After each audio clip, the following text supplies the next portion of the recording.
What is up, everybody? Welcome to the Strength Solutions Podcast. We have amazing podcasts, but before, you can find us on Apple and Spotify. You can check us out on YouTube as well. You can subscribe to all and leave comments on this guy's birthday hat. Hey! Then we have a website, ssempowered.com. We have free blogs, free guides, and we have programs on there for purchase. It's strengthsolutionsempowered@gmail.com if you want to email us fitness questions. Social media is Strength Solutions on Facebook, strengths.solutions.pod on TikTok, Strength Solutions Empowered on Instagram. I'm Strength Solutions Edwin. I'm Strength Solutions Nathaniel. All right, let's get ready. Let's get it. So this topic comes from the question from last week. And we had a question about fixing pain. Okay. And it's not that easy to fix pain, but it is easy. It's easy, but it's not easy. You know? Yeah, that's kind of weird, right? Yeah. So let's talk about like the steps to do, right? First is finding out you have a symptom. Let's say it's knee pain, right? But the next step is to find out what is causing the knee pain. Right. Typically, most pain is derived from something away from the actual symptom. Yeah, I think a lot of the times we kind of pinpoint it, right? People will be like, my wrist hurts, right? And then they're like, yeah, it's got to be something with the wrist. And maybe sometimes it is, right? But I would say more often than not, it comes from somewhere else, right? Something else. And the wrist is just like what they call referred pain, right? Mm-hmm. Yeah, so a perfect example of bringing up the wrist is I had a client who literally went to wrist doctors, chiropractors, PTs. They were alleviating symptoms a little bit, but they weren't looking at the root cause of it. Right. The root cause would have been back here in the scapula. And then when we fixed the scapular winging, all the wrist pain went away. Now she could do push-ups. She could row without wrist pain, be able to activate her back much better. So therefore, pain was gone. Yeah, I don't think we realize how connected everything is, right? If the shoulder is moving improperly or if something is wrong with the scapula, it's going to adjust how you move your elbow, then therefore adjust how you move your wrist, and then if you're doing exercise with weight or things like that, the chances of injury or just moving things out of place is a lot higher, right? But it doesn't mean that it comes from that exact area. And then the next thing you need to do is figure out, do you need stability or do you need mobility? Ooh, that's a good one. Those are two different concepts. Yeah. So, for example, the question we had last week was about in the squat, in the deadlift, my lower back hurts. This individual is much younger. And when you're going to fix pain and you're much younger, typically it's not a mobility issue. Right. It's the way you're doing the movement and you're not stabilizing a certain area of your body. Yeah, I think we have to understand that if you can't move through a range of motion, right, it's really a cause from your body telling you like, hey, it's not safe to go through this range, right? Whether it's from lack of stability, right, and that's where it comes from, or it's from a lack of control of moving through range, right, which is mobility, right? And so understanding those two concepts and working on them, if you are coming down into a squat, right, and let's say you can go all the way down, but the knees cave in, right, that's more of a stability issue, right? Not a mobility, because you can obviously move to that depth, right? Yeah. So if you have a mobility issue, you'll probably feel more like of an impingement, right? So you'll feel that, or it just feels really tight. Right. Yeah. But what's kind of weird, sometimes if it's tight, sometimes it's just a stability issue. Right. Because it's another way that your body is trying to kind of lock down that danger zone. Right. So that's why it's important to go through different kinds of tests, right? And going through movement. So I like to do, if someone's having trouble in their squat, is to do a single leg squat off a box. And it'll tell me if it's a little bit more mobility, like whether the calf and ankle complex needs to work a little bit more, or if it's a stabilization issue from the glute, because the glute's strong enough, it just doesn't know how to stabilize in that proper form. Right. And so depending how somebody comes down, and maybe that's why you're having an issue in your squat, and then it transfers to your lower back or transfers to your knee. Right. After you find the cause, you start figuring out your mobility and stability. The last part is to work the skill that causes the issue. And I think this is where a lot of PTs, and they can't really work on it. So you have to find a personal trainer that typically does really good with movement quality. Right. And so in PT, you only have, let's just say on average, about 16 sessions from what I've heard. Right. It's typically the average. And then after that, your goal you're opened up, you're moving better, but how do I squat properly? Let's say they got your hips functioning better, they got your ankles working better, but you don't continue to practice the skill. You're to go back the other way. And then when you go to use the skill of squatting, you're just going to create a bad pattern again. Right. Yeah. Because you never actually practice that movement. And if the movement sort of in the first place is what kind of exposed the issue, it would make sense, right, to challenge that and practice it again.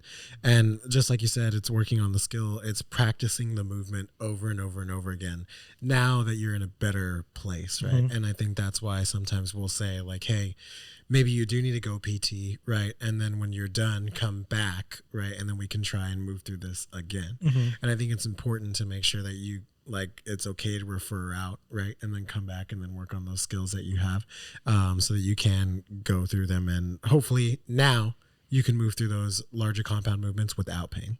Yeah. So again, find the cause of the symptom, work on mobility, stability, and then move it back to the main movement. Mm. So let's take, for example, the knee. Let's just bring you through the example. Let's say you have issues with your knees while squatting. First thing you would do is, okay, do a squat and then do a single leg squat. Mm. If your knee is traveling where you're going forward past your toes and your heels are raising up, then you know you have the ankle and calf complex. That's the issue. Right. And that's more of a mobility issue, right? Let's say if your knee goes forward, but your heel stays down, but you're still feeling the knee issue, it's probably activation stability issue in the hip and glute. Right. Doing the same exact movement, but it gives you two different responses. And then after you do your exercises that are small exercises, so if it was like the hips that are the issue, maybe you're doing glute bridges, getting the core activated properly, some band walks. If it's more of the ankle, feet, it's probably more tibialis raises, stretching the calf, allowing the Achilles to kind of open up a little bit. If you fix those issues and then you go back to practice the skill of squat, I guarantee you're going to be 100% better. And then you're to progress and have no pain later on. Right. And you can even see these things too, like almost immediate changes, right? Like if someone's having a stability issue, let's say you give them a band, you do some lateral walks, like you said, glute bridges, proper core stabilization, and then you go and do the squat again. How many times have we seen it in our assessments where people are immediately like, oh, I don't feel the pain anymore. And then we're like, oh, okay, well, it's probably this issue, you know? Mm-hmm. Yeah, dude. If y'all do these things, y'all will feel much better. I mean, I know I've had back pain. I don't know if you had clients too as well. Oh, for sure. And this is kind of like the basic general system we use to get through them. Very true. All right. So you wanted to talk to me about a topic called El Dia Del Nino. Yeah. What is this? I just found out about this today. So today's my birthday, right? Yeah. Happy birthday. Yay. I don't know, Captain Obvious with that hat. And I was talking to one of the trainers today, and she's from Mexico. And she was like, oh, like, what are you doing today? And I was like, I'll just go eat, do some stuff, whatever. And she was like, oh, do you guys celebrate like Children's Day? And I was like, what the hell are you talking about? Mm-hmm. Like, there's like Grandparents' Day, Father's Day, and I was like, I was like, no, I don't think so. I've never heard of that before. And she was like, yeah, it's in Mexico every last day of the month. Every last day of April is like El Dia Del Nino. So I was like, oh, okay, that's like my birthday. I had no idea. Mm-hmm. She was like, yeah, on this day, like people will go, and it's about like being a child again. Oh, okay. So like if you're like, oh, when I was young, I really liked this candy bar. Like a lot of adults will go and like buy it, right? And then they like enjoy it to like sort of relive that moment of childhood and stuff. And like if your kids are getting older, you'd go and you'd be like, oh, when you were really young, you liked watching this show, so we're gonna watch this show all day or something. Oh, cool. And I was like, oh, that's not what I would have expected, because like here in Father's Day, it's just like, here's a shirt, Dad. Here's a tool. Yeah. And then you're like, need to do the fence, buddy. Yeah, thanks for being. yeah, go outside now. Yeah. But I was like, that's such an interesting way of like celebrating that thought of like being a child. And also I was thinking about it to myself, and I was like, that's a good practice, I think, to have, like, especially on a day that like your birthday, you kind of go back and like think about your life, leading up to that moment. And I was like, I think that's something I might try and do from here on out. But it's so it's done On April, the last of the month, or every month? Only April. Only like April 30th. April sucks. Yeah, April 30th sucks. That's the worst day. Worst day ever. Yeah, yeah. And so I was like, oh, that sounds pretty cool.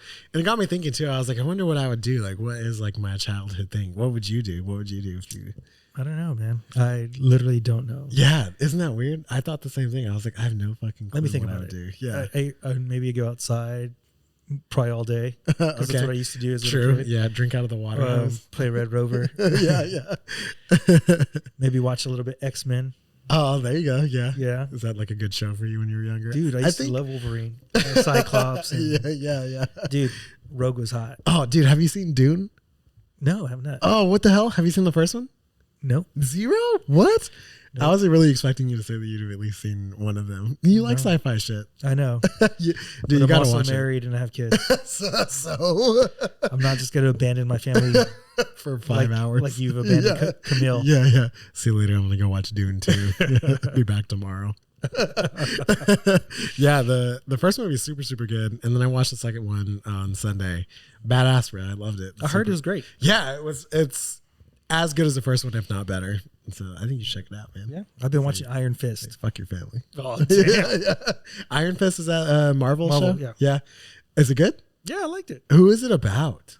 Iron Fist. Is It's like a rich guy named Danny something. Rich people again.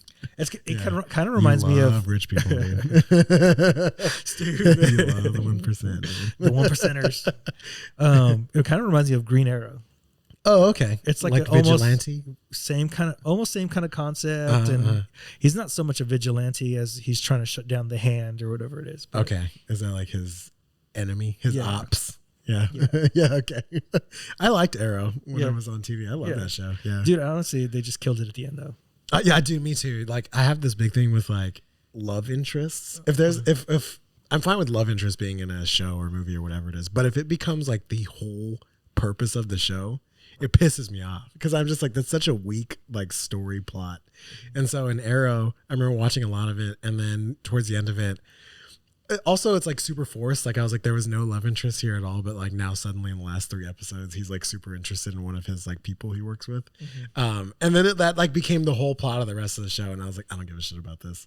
This is dumb. I don't want to watch it. I think some shows need to learn like just cut it off at a certain point. Like, yeah. Also, if it's like a perfect show, just be done. Stop making more show. Yeah. I think that's what happens to a lot of them. They try to continue it with like no real story happening.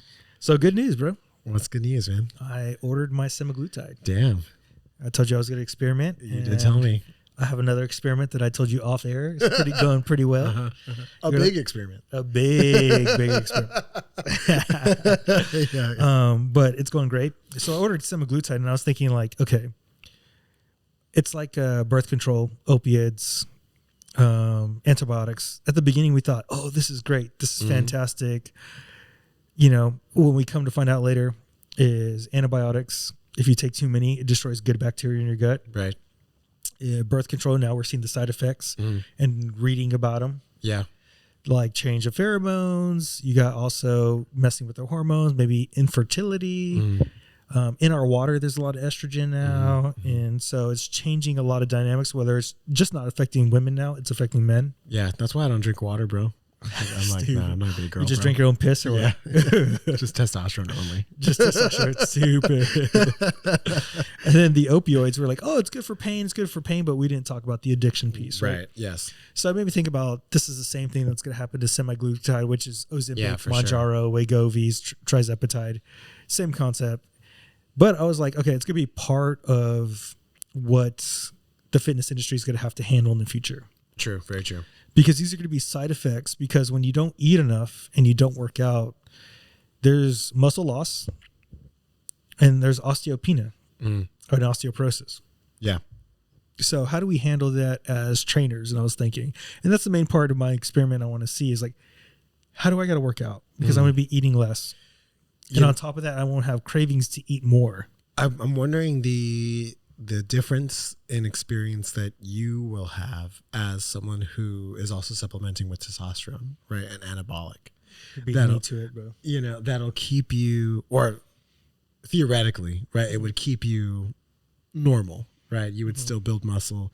You'd at least be able to maintain muscle, I would assume. You know, a little bit more, right? Yeah, maybe have more energy than usual. Maybe still feel some hunger because your body is still trying to maintain or grow that muscle mass, you know.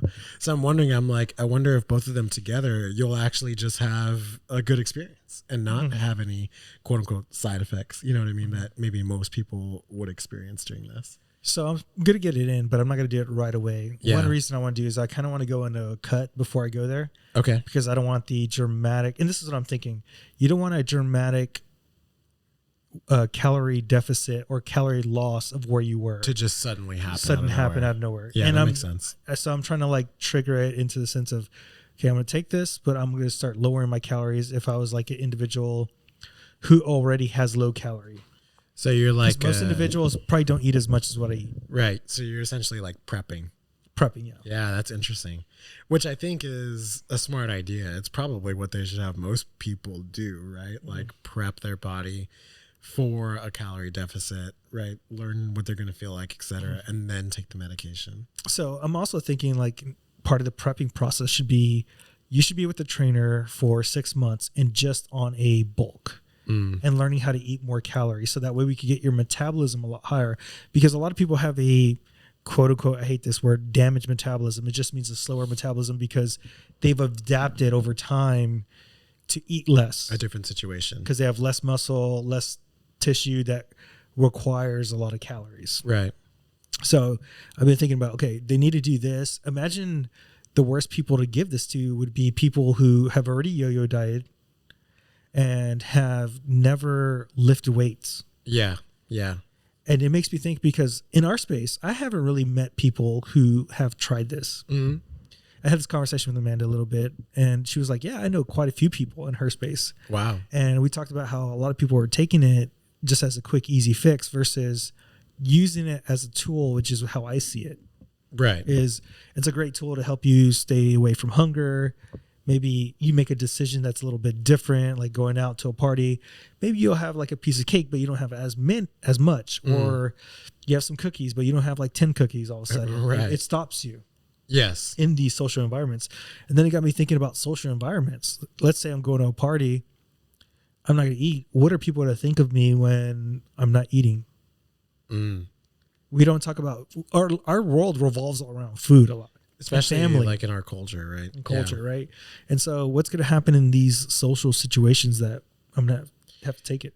Yeah, I wonder too. It's like, I don't know your family like super well, you know what I mean? But from speaking from experience, I remember when I was younger and like not eating as much because I really wanted to be healthy and I really wanted to lose weight and all this stuff. And it's funny, it's just like nobody had a single positive thing to say ever. You know, like everybody had some like negative comment, like, why aren't you eating? What's wrong? You look like you're going away. You know, you need to eat. Like, like, dude, I could promise you I never heard a single fucking positive thing. Wow. Besides maybe, I think maybe like one or two of my cousins would say like, at least something like, oh, look at, I'm glad you're doing that, or, you know, whatever.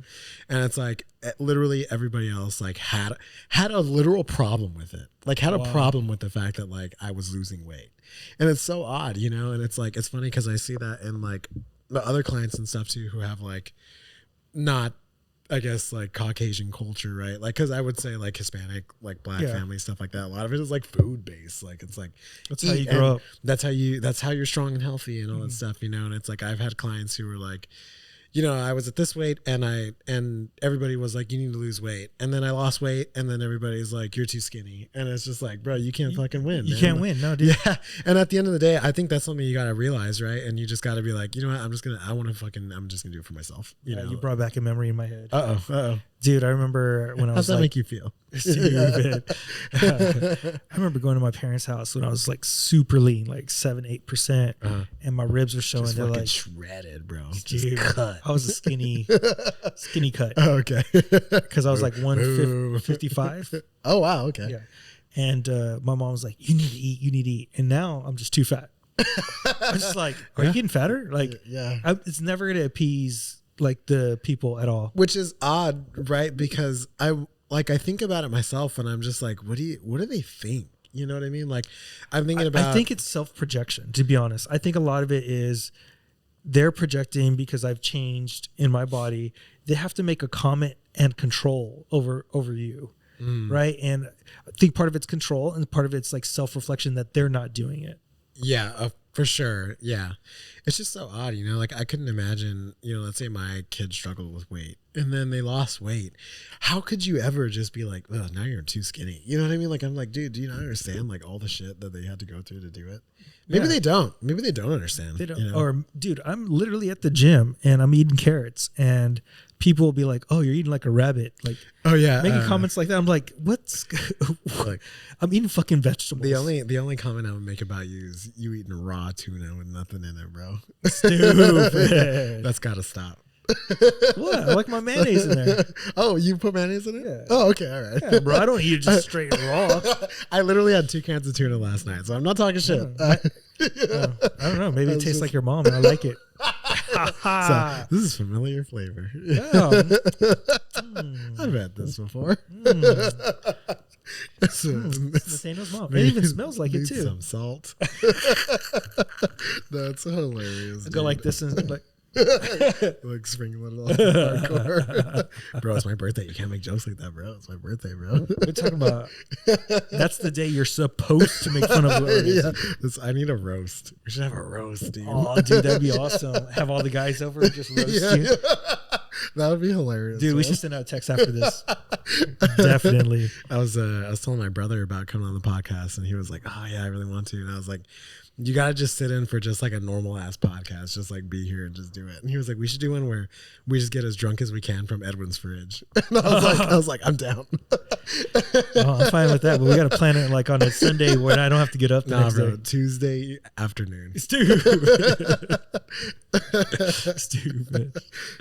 All right, so this next topic, I saw this post talk about social media is not bad, nor it is good. It's all based off of intent, right? It really got me thinking how I use my social media. And I use it for the most part pretty well. Like it's all educational content every now and then. But I was talking to this one guy and this one guy was like, yeah, if you look at mine, it was all girls, girls, girls. I was like, God. Dude, like you're part of the problem. Like this. Yeah, for real. Yeah. It's like I've seen too many people who are like, you know, I went through his like follower list or whatever, and it was just like nothing but, you know, the worst shit that you could follow on social media. And it's like, you really are part of the problem. You know what I mean? Like, it's like you're making us look bad. Yeah. No, and I follow memes. Yeah. There's some disturbing stuff I send people, but it's only people like, that I know I can trust. Of course, yeah. It's like I follow like a few meme pages. I follow a lot of fitness and health professionals, right?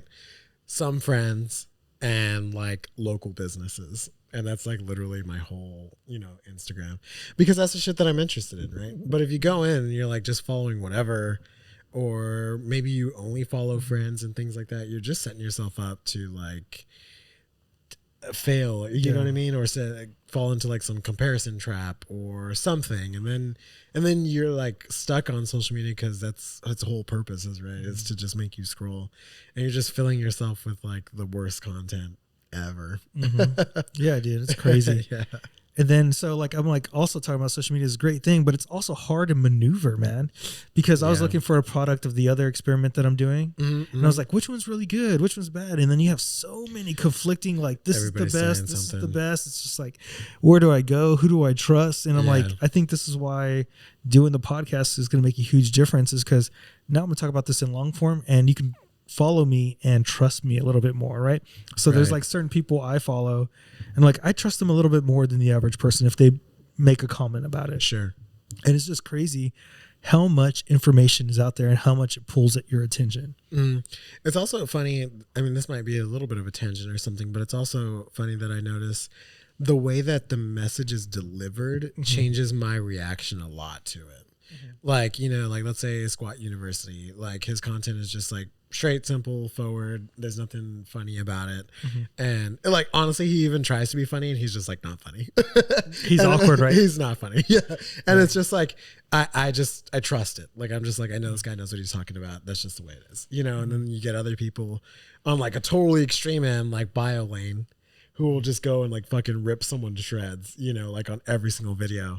And like some of the videos I'm like, yeah, I do like this content, but other ones I'm just like, bro, you gotta like chill like the out. stitching of like bashing people. I hate those type of videos. Like he'll like, you know, someone will be like talking about, I don't know, some nutrition thing, because I think he mostly does like nutritional stuff. Yeah. And you know, he'll just go in for like a minute and a half on this guy, you know, and I'm just like, okay, I mean, they're probably wrong, but I don't really think you're like gonna convert any of that person's followers to your thought process based solely on the way that you're approaching it, you know. And it's just like, all right, dude, like I don't know if this is the right stance to take on stuff. I really think people are to start heading into long form to find people they trust and then follow their short forms later. I think that's information, right? For quick information if they need something.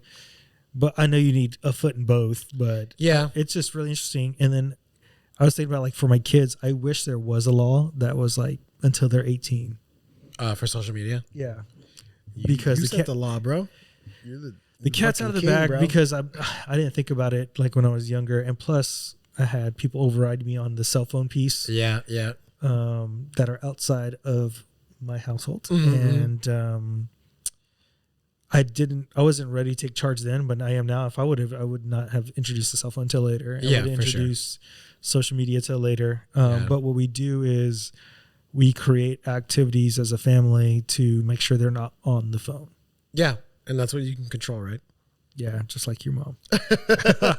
See how many are your moms that you get in for your birthday? You got to make 28 jokes. 28 jokes. Oh shit. Your mom. Yeah. So, this past weekend we went to the week before Kalahari, right? Yes. Yeah. And so how was that?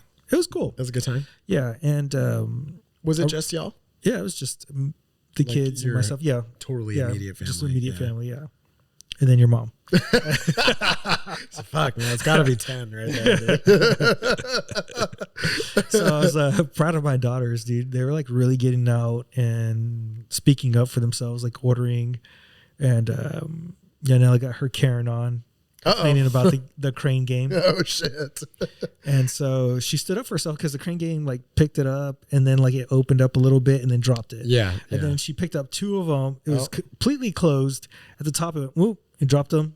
Wow. It's like you could have won the crane game. Yeah, of course. Yeah, it's rigged. It was rigged. Yeah. It was, so she got herself some credits, and then oh shit! And then Gotti's been complimenting other girls like on their nose piercings, their tattoos, their makeup, their eyes, and stuff like that, or waitresses and stuff like that. So it's been pretty cool to see that they're starting to come out of their shell. They can talk to other people. Yeah.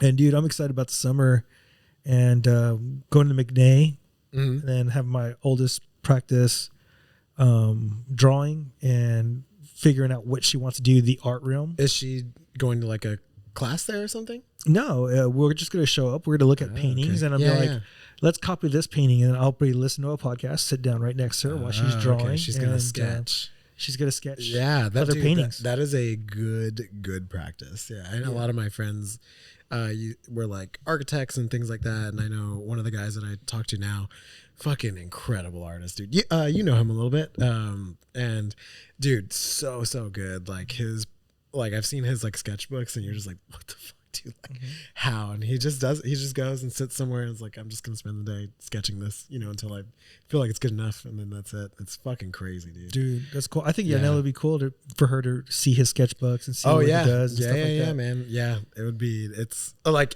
even for someone who doesn't draw or anything, I'm just like, fuck, dude. Like, I could do that shit, man. Like, it's super cool, man. It's really badass. Yeah. And then for my other daughter, we're to do mechanic stuff this summer. Yeah. And so I'm looking forward to like getting a book. Dude, like, she literally, let me show you this text. She literally texted me yesterday, look at this, what I found on the internet. Let me just short form this.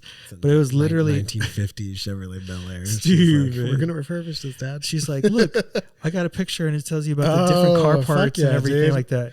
And so she's like serious about checking this out. And that's like, so simple too. Yeah. So if we go through all this stuff this time, and then we could talk about like actually maybe getting an engine. Yeah. Maybe even building a car one day. Yeah, dude. I know that here in San Antonio, at least, St. Philip's College, the one that I graduated from with my associates, they have like a mechanical engineering, like automotive specific thing.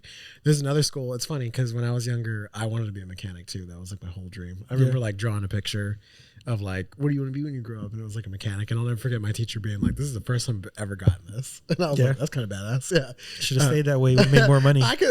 Dude, sometimes I'm like, fuck, I should have just fucking opened up a stupid mechanic shop, charge people $3,000 for windshield wipers.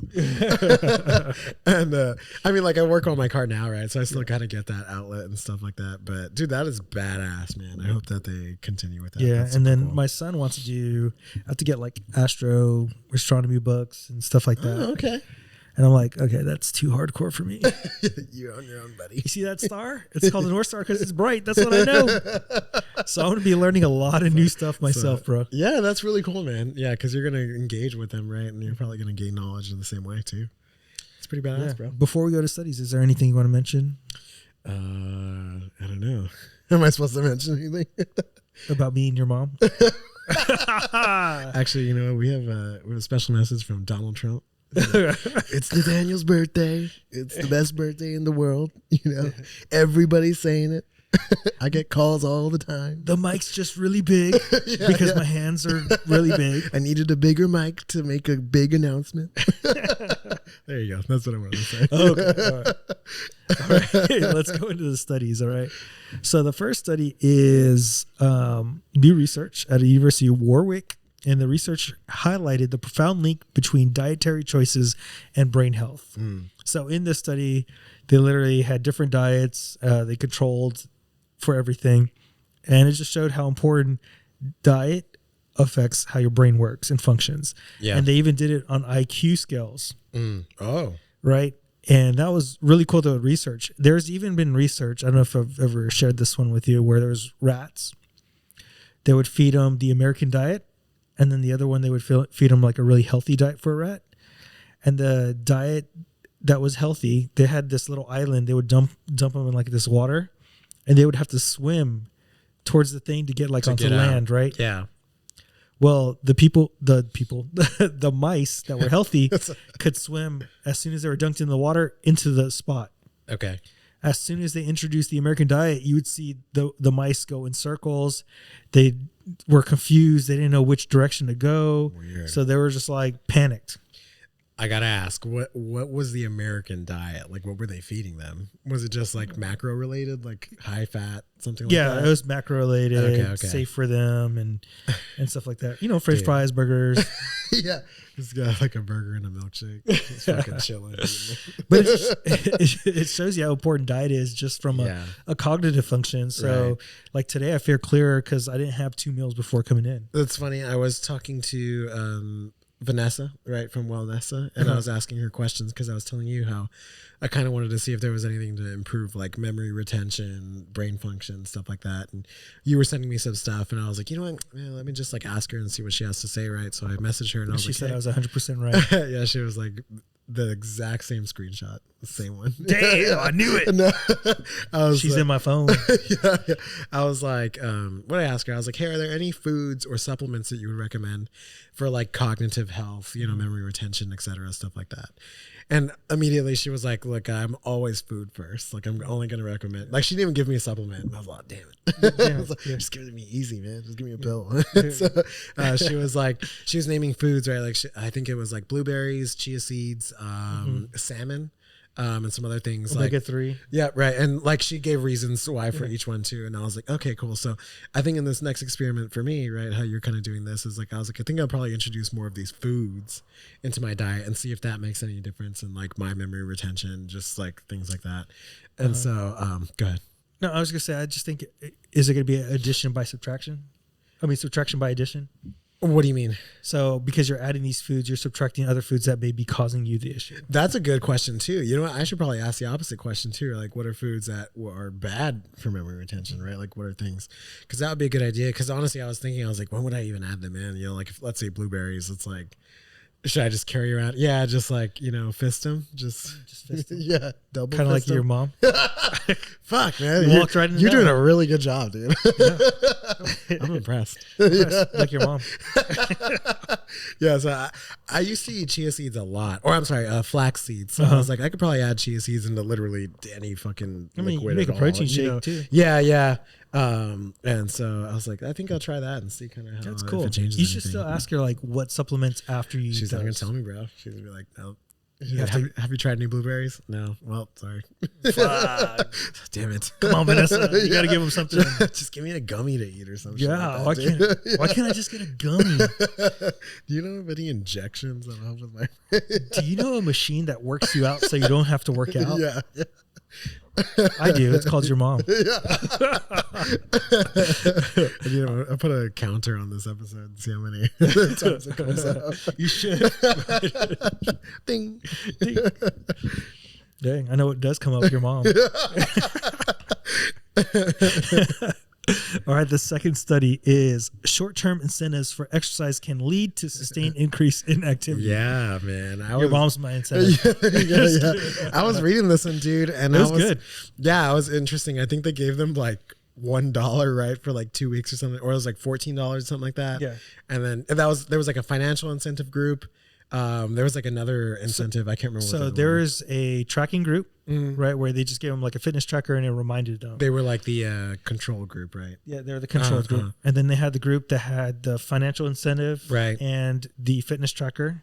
Yes. And then there was another group, I believe, that had like extra reminders but no financial incentive. Yeah. And it from like our perspective, it made me think, and I was like, I wonder if there would be any incentive to like, if someone, let's say you own a gym or something like that, and you're like, okay, for every 10 pounds you lose, you get $2 off your personal training sessions. You know what I mean? And then if you keep it off, it just stays at that rate or whatever. You know what I mean? Like manipulate it financially to where people are like, well, if I could get, my $70 session, we're down to 50, you know what I mean? Whoa, 50. Yeah, hold on. Whoa. Yeah, that's Nathaniel's price. Yeah, down to 15. No, it's like something like that to where it's like, and then maybe next year it resets or something, and then you pick a different goal or whatever it is. And I was like, I wonder that's actually a good thing we could use if we ever get a place for Strength Solutions. Right. Yeah. Like I was like, I wonder if incentive wise, based on this, right, I would imagine it would help. If someone told me like, hey, you can at the end of the year lower your sessions by $10 just by doing what you were going to come here to do anyway. It's like, I wonder if people would be like, oh shit, I'm going to do that. Yeah, that's pretty cool. I know. I think sometimes. It's because I'm 28 now. Yeah. I can finally think. So in this study, let's go back to the study. Yeah. They showed the group that had the incentives plus like the reminders, 1,500 extra steps per day or per day. Yes. Yeah. Think about that. If you're talking about 1,500 steps per day more, so for 2 days it's 3,000. For 4 days it's 6,000. For 6 days it's almost what? Fuck, I lost my math. 9,000. So you're hitting about 10,000 steps extra a week. Yeah, just based, and it's not even like they were giving them $100. Dude, they were giving them $14, bro. So they said $14 for the week. If you don't hit your steps goal, it's minus $2. It's minus $2, right? So they started out with all the money. They gave everybody the same step goal. So it's not like they gave different goals. It's just these people, they got a little bit of incentive. They drived up their steps. Yeah, and I honestly like that it was like such a small amount. Like a menial amount, like I was thinking to myself, I was like, what the fuck would I even do with $14? Like you can't do shit with that.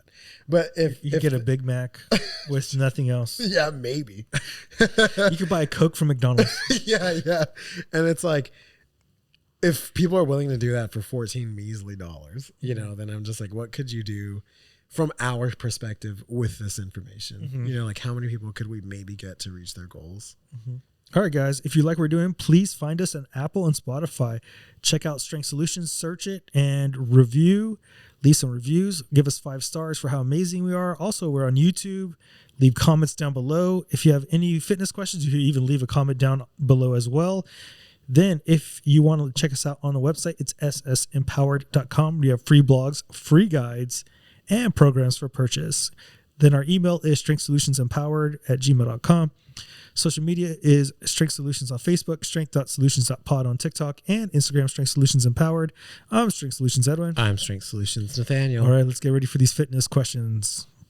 All right, so the first question is, after exercising, does all protein, plant-based or meat, etc., have the same effect on muscle recovery or development? That's a good question. So I think if we're hitting your goal of protein, it's not going to make that big of a difference, whether it's collagen, whatever it is, from an overall standpoint. Fair. But if you're not making your protein goal, meat will do much better because it's complete protein. Yeah. It has different amino acids. There's 20 guys. That's a good point, because it's much harder to get that actual protein amount that you need through plant-based means, right, as opposed to animal protein. I would also say there's probably a difference if we're talking about protein from supplements, right? If we're talking about like whey protein versus vegan protein, right? Pea protein, whatever they use. I would just have to think that you're going to have more bioavailability using a whey protein than you would a vegan protein, you know? Because, I mean, I'll be honest, like I don't use whey protein because I can't. Lactose intolerant. I'm not. Because you're a bitch. Doesn't feel good. Yeah. It's like, even when I take vegan protein, though, you know, despite the disgusting taste. You weren't breastfed as a kid, huh? You know what? I don't know. I have no idea. I've never asked. I'll ask your mom tonight. Yeah. God damn it, dude. And it's like, it still sort of makes me uncomfortable. Like the vegan protein itself, like still upsets my stomach just a little bit. And I think it's just because I can't digest it very well, you know? So at this point, I kind of don't even use protein because I get enough from the food I eat anyway. Have you tried bone broth or? Dude, so I just had that conversation. Maybe not Monday. It may have been yesterday. I have no clue, honestly.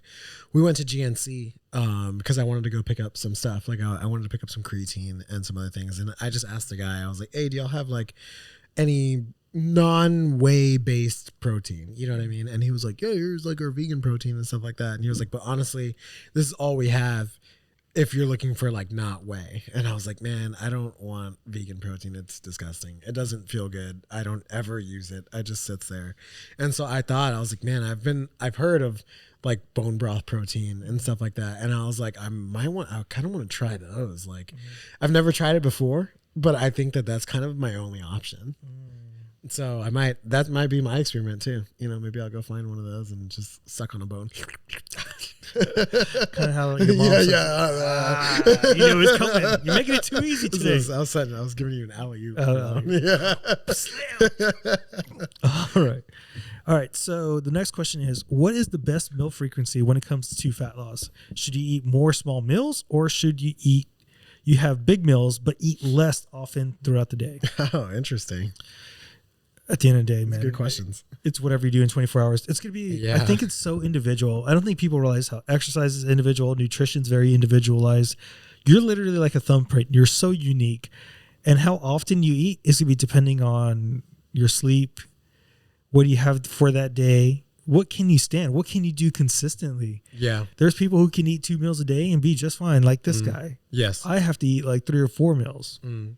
Yeah, because like for me, I've come to learn for myself at the very least that when I'm sitting down to eat, I just care about how much food is in front of me.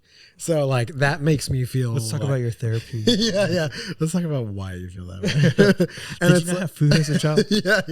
And it's like, to me, like I said, I can eat 2 super huge meals. You know, I'll text you, I'll send you pictures of my food sometimes. You're like, God damn it, that's a lot of food. And I'm like, yeah. And then I don't eat again until like way later on, you know. But let's say I have like a little bit to eat in the morning, then dude, throughout the day, I'm just like I'm like scrounging for like enough food to feel like I ate. And so I think, like you said, it's just going to depend on what it is. For me too, it's like, it's easier for me to get my protein in if I just eat, you know, like one 80-gram meal of protein and then another one later on in the day, right? Some people can't take that much down, right?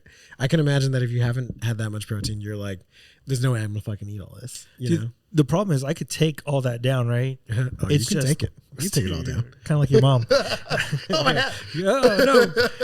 But I really, if I don't space it out, my hunger gets so big if I just have one meal and then like the next meal, and then I want to eat bad food, or I shouldn't say high calorie food. Right. Yeah. I don't.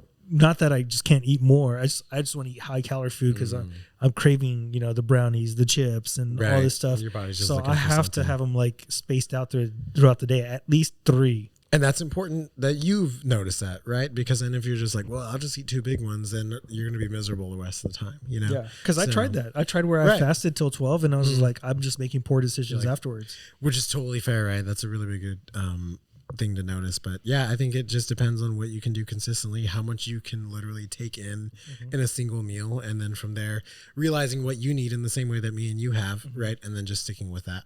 Yeah. All right, question number 3. I am just starting out. How often should I exercise, and how long should I exercise? 2 a days, 2 hours each workout. It depends what you're comfortable with. What can you do forever in your head right now? So if it's 1 day a week for 30 minutes, do 1 day a week for 30 minutes. Yeah. What people make a biggest mistake is they go from 0 to 100. Go from 0 to 10 to 20 and learn how to build habits that last forever. Right. Yeah. I think that this is an important one too, especially, we both had clients come in and they're just like gung ho and they're ready to work out 5 days a week and they've never been in the gym, and I'm like, where'd you get this motivation from? I love it, but let's slow down a little bit. Like you said, I will sometimes recommend 1, maybe 2 times a week to start out with. And then from there, ramping it up, seeing if you can manage that, because there's so many things to take into consideration: careers, kids, just work schedule in general. Do you go to school? Like, life, don't try and come in 5 days a week if you realize that it's killing you, right? Or that it's becoming detrimental to other aspects of your life. To your point, my workouts right now, I'm working out 4 days a week, but each workout is like 35 minutes. I'm in there, I get my squats done, I can focus really, really good on them, and then I'm out. And so you don't have to be in there for a long time, and you can still make a lot of results. I might even suggest that that's probably a better thing to do. If you do want to go to the gym 5 days a week, pick one exercise to do each time, focus on that one and get done in 30 minutes. And then it's not this huge part out of your day. Yeah. I think a perfect example is Ethan ran 2 of our programs, and the first one he loved, right? Magnify. He was like, oh, I'm getting gains and results. And then there's Amplify, which you literally got to be serious about your sleep, your eat, everything. Yeah. And he couldn't recover. He wasn't feeling good. I was like, it's just too much volume for you. You're not ready for that. This is like a competitor kind of really, if you're getting your physique going, you're getting everything dialed in. This is the program for you. And currently we have someone on Amplify, and we'll see how they do, but they're enjoying the amp sessions, and they're saying their body's recovering. They're feeling good. They feel good.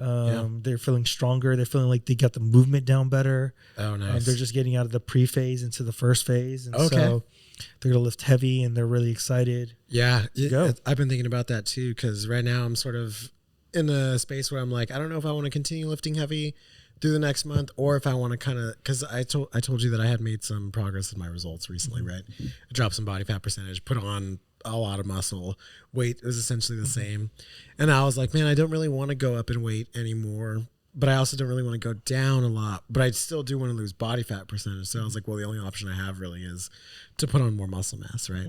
So I was thinking about going into another phase of maybe just doing some hypertrophy for maybe 3, maybe 4 weeks. Not a super long stint. Change up the stimulus a little bit. Change up the stimulus a little bit, because I have been lifting heavy for a long time. And not that I feel like I'm plateauing, but I'm definitely coming to a point where I'm like, I feel the joints a little bit. I need a change. Yeah, I need a change. And so I have some thoughts on like how to set up like a hypertrophy program that isn't as much volume, and things like that, and trying to figure out like, okay, how can I still sort of mimic this like quick, efficient workout with good movements and things like that, but not have this like, for the person who doesn't recover well, who isn't sleeping, who isn't on there eating, you should be regardless, right? But especially for someone who's beginning, this is more what I'm thinking of, like, how do I get the beginner to get into these things? Yeah.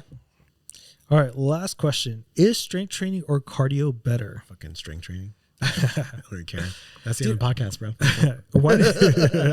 End of it. Yeah, we're done. Dang, I didn't even get another your mom joke in there. That's the last. I think the problem people have is you're always asking which is better versus what they actually do for you. I think we have to change the way our vocabulary is as people. And this goes across the board, whether we're talking about how to raise a child, how to make money. There's different options, right? And there's different options for different reasons, and you use them as different tools. Pretend you have a toolbox and you have a bunch of different tools. You wouldn't use them for the same thing, right? Yeah. Same concept happens in here. Strength training is better to build muscle, to aid in fat loss. Because the only thing that's going to create fat loss is a calorie deficit. Mm-hmm. And it helps to strengthen bones. It helps to make sure you're more mobile for everyday life activities and handle everyday life activities. Cardio is much better for your cardiovascular system, even though you can mimic it with weights. Sure. And sometimes people like running so that they could clear the mind and cognitively focus on something else and think something through. Because strength training, you have to be very present and very in the moment. That's fair. Yeah. Cardio, you have to be a little bit more. You're doing the same activity. Let's say I'm running, but I can clear my mind as I'm running, and then I could go off to something and think about that problem I'm having. And it can even help relax the stress in your body. It's not such a conscious type of exercise, right? Correct. I was just having a conversation with one of my clients today, and we were talking about that too. And we're resistance training. She's doing a great job. She's working on her own, everything like that. But on her off days, she likes to do a lot of cardio, and she was like, I'm sorry. Like, like blah, blah. I was like, it's fine. Like, yeah. I'm not against it, And she was like, I just feel like it like for anxiety, for stress and stuff like that. And I was like, it's totally different. It's a completely different way to work out, right? And it has its own merits, and it's almost incomparable to strength training, right? It's like apples and oranges, right? It's like you can't compare them. They're two completely different things, serve two different purposes. I think what becomes a problem is when people try to use them for the wrong purpose, and then they get confused, right? Because they're like, everybody's going to use cardio first, right? Correct. It's just I did it, you did it, everybody's going to fucking do it. It's not a fat loss tool. Yes, right. But everybody goes in wanting to lose weight. So you immediately start out with the wrong mindset. You've already started it, you know? And you're probably going to do it for months because you're really trying to lose weight, right? And everybody's just like, well, just run, And then that's when someone comes along and tells you like, hey, strength training is for this. And then you're like, well, which one's better? And it's like, it's not that anyone was better. It's just that you started out with the wrong one, which is a mistake we all make, But like you said, I think that the perspective needs to change on it, and just realizing that it's, like you said, it's a different tool in the toolbox. You don't use them all for the same thing. Yeah. All right, guys. If you like what we're doing, check us out on Apple and Spotify. You can rate and review us. Also, if you're looking for us on YouTube, it's Strength Solutions Podcast. Please subscribe and comment down below. Then, if you're looking for a website, it's ssempowered.com. We have free blogs, free guides, and programs for purchase. Our email is strengthsolutionsempowered@gmail.com. Then, if you're looking for us on social media, Facebook is Strength Solutions, TikTok is strength.solutions.pod, and Instagram is Strength Solutions Empowered. I'm Strength Solutions Edwin. I'm Strength Solutions Until Nathaniel. next time, guys. What? Peace out.